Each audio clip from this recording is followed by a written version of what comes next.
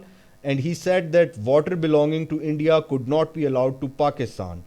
یعنی کہ انہوں نے پاکستان کو یہ دھمکی دی کہ ہم پاکستان کو ایک صحرا میں تبدیل کر دیں گے. اور اس کے علاوہ جو ہے انڈین پرائم منسٹر نے یہ بیان بھی دیا کچھ عرصہ پہلے کہ India has stopped her policy of being frightened by Islamabad threat and said its nuclear capabilities are not being kept for Diwali. انہوں نے کہا کہ ہم نے دیوالی پہ پھوڑنے کے لیے نہیں رکھے. تو کیا ہم نے جو نیوکلیئر ویپنز ہیں یہ شبرات پہ پٹاخے پھوڑنے کے لیے رکھے ہیں؟ کیا ہم یہ نیوکلیئر ویپنز جو ہیں یہ بھارت کو ہم ان کی دونس نہیں دکھا سکتے؟ اور بھارت کا جو ایک پاکستان کی جانب رویہ ہے کہ وہ کھلے عام ان کا پرائم منسٹر جو ہے the most responsible person in India is saying کہ میں پاکستان کو ایک صحرا میں تبدیل کر دوں گا. اور اس کے علاوہ وہ کہتے ہیں کہ ہم پاکستان کو معاشی طور پہ بھی بالکل سائڈ لائن کر دیں گے, ہم جو ہے ڈپلومیٹکلی بھی پاکستان کو سیکلوڈ کر دیں گے پوری دنیا میں. اور اس کے علاوہ وہ کہتے ہیں کہ 7 سے 10 دن ریکوائرڈ ہیں ٹوٹل پاکستان کے اندر گھس جانے کے لیے اور پاکستان کو شکست دینے کے لیے.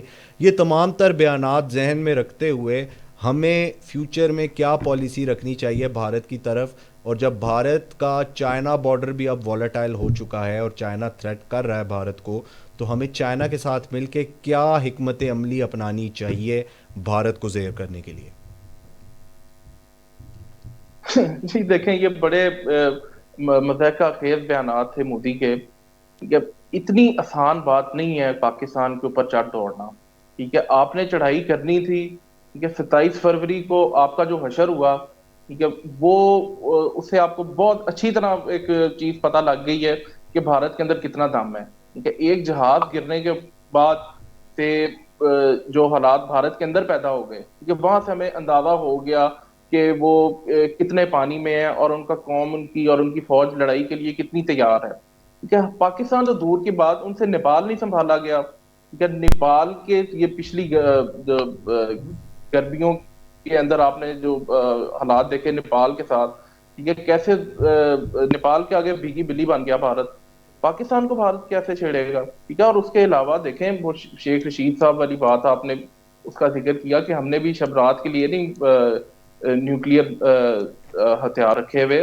ٹھیک ہے, دیکھیں جب ہم نے نصر میزائل ڈیولپ کر لیا, ٹھیک ہے, تو اس سے جو نیوکلیئر تھریش ہولڈ ہے وہ ہمارے کنٹرول میں آ چکا ہے. ٹھیک ہے, اب ہم ڈیسائیڈ کریں گے کہ کب جنگ نیوکلیئر وار میں تبدیل ہوگی. ٹھیک ہے, اور یہ اتنی آسان بات نہیں ہے. بھارت کی حکومت اور بھارت کی جو افواج ہیں وہ اچھی طریقے سے جانتی ہیں کہ ایک مرتبہ جب نیوکلیئر تھریش ہولڈ کراس کر جائے معاملہ تو پھر اس کے بعد واپسی ممکن نہیں ہے. ٹھیک ہے, اسی لیے تو یہ بیانات تو مودی کی مجبوری ہے کیونکہ وہ ہندوتوا کا جو ایک جو چیز آگے لے کے چل رہے ہیں اپنی پاپولیرٹی کے لیے, اس کے لیے ایسے بیانات. آپ کو پتہ ہے کہ بھارت میں جو سیاست ہے, جو الیکشن ہے, وہ تو ہوتے ہی پاکستان کے اوپر ہیں. ان کے پاس اور کوئی چیز ہی نہیں ہوتی اپنی عوام کو دینے کے لیے, یہ کیونکہ ایک ان کا کانسیپٹ ہے وہی اکھنڈ بھارت والا. ٹھیک ہے, کہ پاکستان نے بھارت ماتا کو توڑ کے تو وہ علیحدہ ہو چکے ہوئے ہیں. ٹھیک ہے, تو ان کا جو سیاست اور ان کی جو جتنی آئیڈیالوجی ہے, ٹھیک ہے, اس ٹائم وہ تو ہے ہی پاکستان کے خلاف. ان کی تو مجبوری ہے اس ٹائم, اس لیے ایسے بیانات کو سیریسلی لینا چاہیے. لیکن چین کے ساتھ اور باقی جو ہمارے جو ممالک ہیں آس پاس کے, ان کے ساتھ ہمیں اچھی ایک کوآرڈینیشن ڈیفینس اور اسٹریٹجک بنا کے رکھنی چاہیے کہ اگر کوئی ایسے جنگ کے حالات بنے تو ہم تیار رہیں. ٹھیک ہے, ہماری افواج ویسے بھی ہر وقت تیار ہیں جب بھی کوئی بھارت ایسا مس ایڈونچر کرے گا اس کو ہینڈل کرنے کے لیے.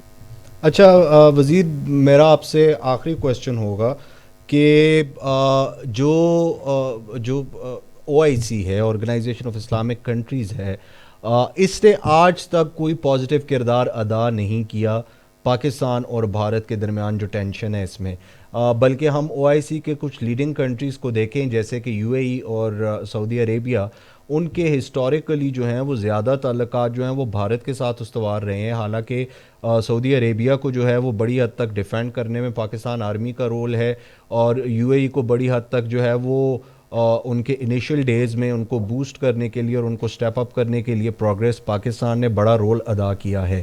لیکن آج تک او آئی سی جو ہے وہ کوئی پازیٹیو کردار ادا نہیں کر سکی.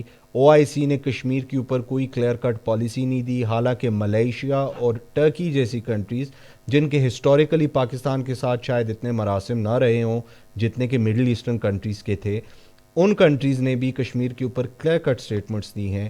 لیکن بھارت کی جو ہٹ درمی کشمیر کے اندر جاری ہے اور جو ظلم و بربریت ہے اس کے اوپر او آئی سی کے پلیٹ فارم سے یعنی کہ مڈل ایسٹ سے کوئی کلیئر کٹ پالیسی نہیں آتی سامنے.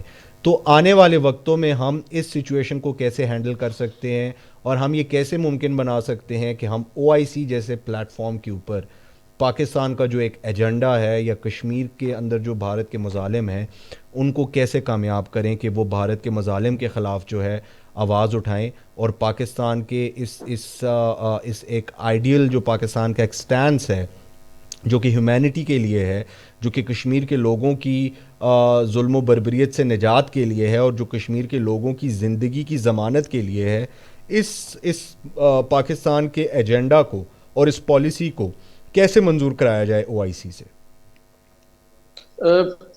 یہ دیکھیں او آئی سی کا جو ایشو ہے، جب یہ 370 جو آرٹیکل بھارت نے کشمیر کے جو اسپیشل اسٹیٹس جو ختم کیا، اس کے بعد بہت سی کوششوں کے بعد جا کے ایک اجلاس ہوا او آئی سی کا. شاہ محمود قریشی صاحب ہمارے جو فارن منسٹر ہیں، ان کی کوششوں کے بعد صرف ایک اجلاس ہمیں دیکھنے کو ملا. ٹھیک ہے، اس کے علاوہ جو آرگنائزیشن آف اسلامک کنٹریز نے کھل کے ہمارے حق میں اس طرح نہیں وہ آئے جس طرح آنے کا حق تھا. ٹھیک ہے، اس کے برعکس دیکھیں ایران، ترکی اور ملیشیا، ٹھیک ہے، وہ یہ ممالک کھل کے ہمارے حق میں سامنے آئے. جو مڈل ایسٹرن کنٹریز ہیں، سعودی عرب ہے اور یو اے ای ہے، وہ موریلٹی کے قریب تک نہیں آتے، کیونکہ ان کے نزدیک جو اکنامک انٹرسٹ ہے، بھارت کیونکہ ایک بہت بڑی مارکیٹ ہے، اور یو اے ای اور سعودی عرب میں جو بھارتی اور بنگلہ دیشی جو لیبر ہے وہ بہت زیادہ تعداد میں وہاں پہ ہے.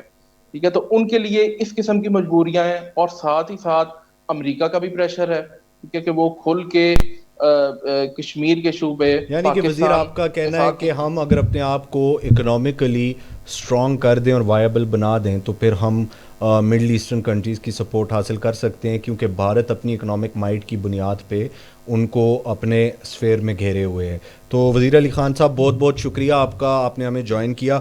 ہم اپنے لاسٹ گیسٹ جو ہیں عمیر اسلم صاحب، ان سے کوشچن کریں گے آخری کہ عمیر اسلم صاحب آپ کیا سمجھتے ہیں کہ آنے والے دنوں میں پاکستان کو اپنی اسٹریٹجک پارٹنرشپ جو ہے وہ افغانستان کے ساتھ کیسی رکھنی چاہیے، کیونکہ Afghanistan has been an island of instability in South Asia and India کی وہاں پہ کافی انویسٹمنٹس ہیں، اور انڈیا نے بلینز آف ڈالرز صرف اس لیے انویسٹ کیے ہیں کہ وہ اس کو ایک بیس کیمپ کے طور پہ یوز کرے پاکستان کے خلاف. جتنی انڈیا کی طرف سے پینیٹریشن ہوئی ہے، ایون آپ کلبھوشن یادو کو دیکھ لیں، اس کا نیکسس بھی جو ہے وہ ایران اور افغانستان سے ملتا ہے. اگر آپ اے پی ایس اٹیک دیکھیں تو وہ سارے اٹیک کرنے والے جو دہشت گرد تھے وہ افغانستان کے تھرو آئے، اور دیر از اے کریڈیبل ایویڈنس چونکہ محیط یوسف صاحب نے جو ہمارے نیشنل سیکیورٹی ایڈوائزر ہیں انہوں نے انڈیا کو پیش بھی کیا کہ را کے ایجنٹس نے 8 مرتبہ کال کی اے پی ایس پشاور کے اٹیک سے پہلے ان دہشت گردوں کو، اور انہوں نے جیسے ظلم و بربریت کا نشانہ ہمارے ننھے اور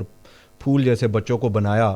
تو اس کے بعد آپ کیا سمجھتے ہیں کہ افغانستان کے ساتھ پاکستان اپنی اسٹریٹجک پارٹنرشپ کو کس ڈائریکشن میں لے کے جائے کہ کل کو ہندوستان وہاں سے ایٹ لیسٹ پاکستان کے خلاف کوئی مذموم حرکت نہ کر سکے؟ جی دیکھیں، افغانستان میں جو امن ہے، امن و امان کی جو صورتحال ہے، وہ جتنی زیادہ اچھی ہوگی وہ اتنا زیادہ پاکستان کے لیے فائدہ مند ہے. جتنا زیادہ امن ہوگا اتنا زیادہ پاکستان کے لیے بہتر ہوگا. لیکن انفارچونیٹلی افغانستان کی اگر ہم بات کریں تو وہاں پر حالات کا آپ کو زیادہ پتہ ہے کہ کیا سچویشن چل رہی ہے. اگر ہم پاکستان کے ساتھ جو ان کا بارڈر کا ایریا ہے اگر وہاں کی بات کریں تو وہاں پر ٹی ٹی پی ہو گئی، آئی ایس ہو گئی، تو ان کے جنگجوؤں سے وہ علاقہ بھرا پڑا ہے۔ تو اس حالت میں ان حالات میں افغانستان کی اور نیٹو کی یہ ذمہ داری بنتی ہے کہ اس علاقے کو اور اس جو ریجن ہے اس کو صفایا کیا جائے، ٹی ٹی پی سے بھی اور آئی ایس سے بھی، داعش سے بھی۔ سیکنڈلی آپ نے پاکستان کی بات کی ہے، تو دیکھیں پاکستان تو کوششیں کر ہی رہا ہے۔ آپ پاکستان کی اس میں جو دوحہ ڈیل ہے اس میں پاکستان کی کوششیں دیکھ لیں، طالبان کو جو کیا کہتے ہیں اس کو میز کی طرف، امن کی میز کی طرف یا جو بات چیت کی طرف لانے میں پاکستان کا بنیادی کردار ہے۔